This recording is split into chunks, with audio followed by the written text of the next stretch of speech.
A vergonha é um sentimento de insegurança causado pelo medo do ridículo. O primeiro ponto aí, a gente tem insegurança e medo de ridículo. E do julgamento dos outros, né? E esse aí é o ponto que mais pegou pra mim, acredito que mais bate em todo mundo, o julgamento alheio. E aí, eu trouxe um textinho, né, até de uma parte psicológica que fala de vergonha, e eu gostaria assim de analisar, tá? Porque isso não é só com o tarô, a vergonha ela atrapalha a nossa vida inteira, né? Então a gente vai dissecar cada ponto, né, até a gente chegar no tarô. A vergonha é uma emoção que costuma ser encontrada em uma experiência na qual a pessoa sentiu ou foi levada a sentir que não estava certa. Julgamento. Que não se comportou como deveria ou que seu comportamento não era normal. É o típico peixe fora d'água, né? Quando a gente acha que não se enquadra e a gente não se mostra porque a gente está se achando o tempo todo inadequado. E aí é uma vergonha que, vamos dizer assim, que não é positiva, pelo contrário, é negativa, você tá ali se negando. Ter vergonha implica, por um lado, experimentar emoções como culpa e o medo e os sentimentos de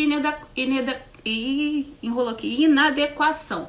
Ou seja, né, mais uma vez, as pessoas impondo como a gente deve se comportar, como a gente deve agir, e a gente embarca. Por que a gente embarca nessa? Porque a gente tem insegurança, né? Principalmente quando você é criado sob o jugo de dogmas, né?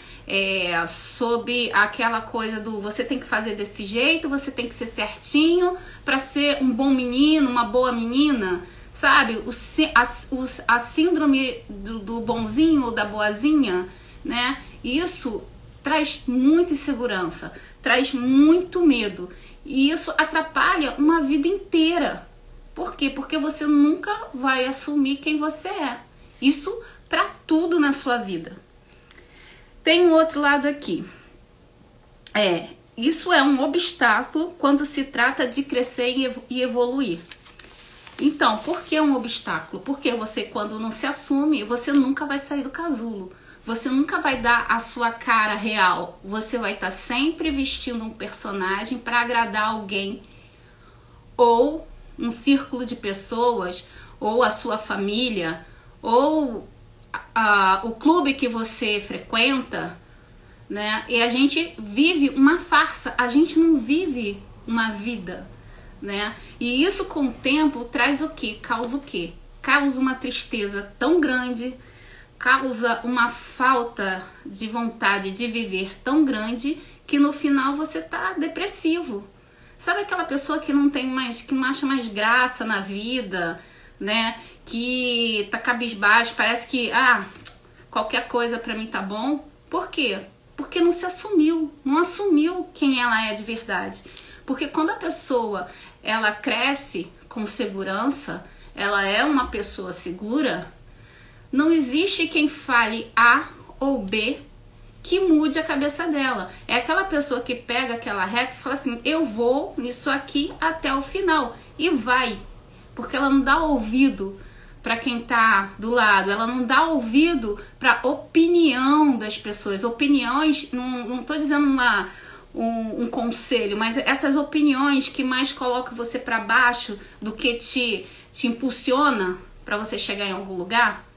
Então, essas pessoas, elas vão a fundo. E quando você tem a vergonha, esse medo, essa insegurança, e quando você dá ouvidos para o julgamento, você não sai do lugar, você não cresce, você não evolui. Você fica aquela pessoa sempre dependente do que os outros acham, do que os outros definem que é certo para sua vida. Você fica uma pessoa sem opinião, sendo teleguiada pela opinião alheia. E isso serve para tudo, né? Até para a família. Eu gosto muito de citar a Bíblia, eu acho que eu já falei antes e repito novamente. Eu fui criada num lar cristão e aqui eu não tô desabonando, tá, a religião. Eu estou falando do sistema que é adotado. Deus não tem nada a ver com isso. Eu também não estou batendo em ninguém aqui, não. Eu estou contando a minha experiência. Eu fui criada num lar cristão, onde o tempo todo eu era julgada pelo meu comportamento. Ah, você não pode ler tal livro porque não é de Deus. Ah, você não pode ouvir tal música porque não é de Deus. Ah, você não pode assistir tal filme porque não é de Deus. Meu Deus, eu acredito que Deus tem mais o que fazer do que ficar Hoje, né, eu tenho essa consciência, que Deus tem mais o que fazer do que ficar supervisionando o que eu faço, o que eu deixo de fazer, o que eu deixo de ouvir. Tem tanta coisa mais importante no mundo, né, para ele se preocupar do que me fiscalizar se eu tô lendo Sabrina, Júlia, Bianca, né? Então, e na própria Bíblia, por isso que eu voltei aqui, citar a Bíblia, né? Deus, né, no Antigo Testamento, ele fala para Abraão que sai do meio do da sua família, da sua parentela e vá para onde eu te mandar. Tipo assim, ganha o mundo, Abraão. Vai crescer, Abraão, com as suas próprias experiências. Sai do meio dos seus pais e da sua parentela. Porque enquanto você ficar aí, tu não vai ser ninguém. Tu não vai crescer. Tu não vai cumprir o seu propósito na terra. Você não vai ser o que nasceu para ser. Você não vai seguir a sua missão. Cara, tá escrito lá, eu não estou inventando. Se você ficar na dúvida, pode googar, né? Joga no Google que vai dar certinho no capítulo, versículo e tudo bonitinho lá. Por quê? Porque não dá para ficar sob o jugo das pessoas. Tem coisas que a gente tem que fazer que tem que ser feitas. E sabe qual é o legal disso tudo? É que a vida, ela dá oportunidade pra gente mudar a todo tempo. A vida, ela dá oportunidade da gente amadurecer e chutar o balde. De falar, a vida é minha, eu conduzo ela da forma que eu quero, eu levo ela da forma que eu acho melhor.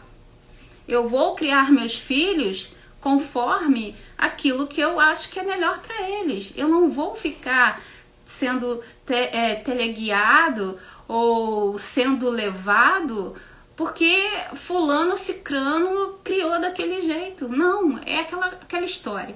Muitas vezes o que é bom para o outro não é bom para mim. Não dá pra gente ficar tentando se enquadrar no quadrado do outro. Para mim serve o círculo, não serve o quadrado. Por isso que a vergonha nessa questão, ela vem mais para atrapalhar do que para ajudar. Porque ela vira algo castrador, algo punitivo. Você não vai para frente, você não evolui, você não cresce. Né? E você tem que tomar as rédeas da sua vida. Você tem que saber o que é melhor para você. Quando eu estava escrevendo, né, e pensando no tema e como é que eu ia abordar esse assunto da vergonha, principalmente, né, para ler tarô, porque tem um tabu muito grande aí, e veio uma musiquinha do Roberto Carlos que é assim, tudo que eu gosto é ilegal, é imoral ou engordo. Tá, mas qual é a definição de moralidade, né? Qual a definição de ilegalidade? Tudo bem que a gente sabe que a gente não deve fazer mal pro próximo. A gente sabe que isso é errado, né? Mas tem muita coisa que as pessoas hoje, com a cabeça de hoje, julgam ilegais e imorais e que daqui a um tempo a coisa evolui e a pessoa redefine aquilo ali, ressignifica e vê que estava errado e muda. Ou seja, a gente está em constante evolução o tempo todo. E isso é bom, porque isso prova que a gente saiu da estaca zero, que a gente evoluiu.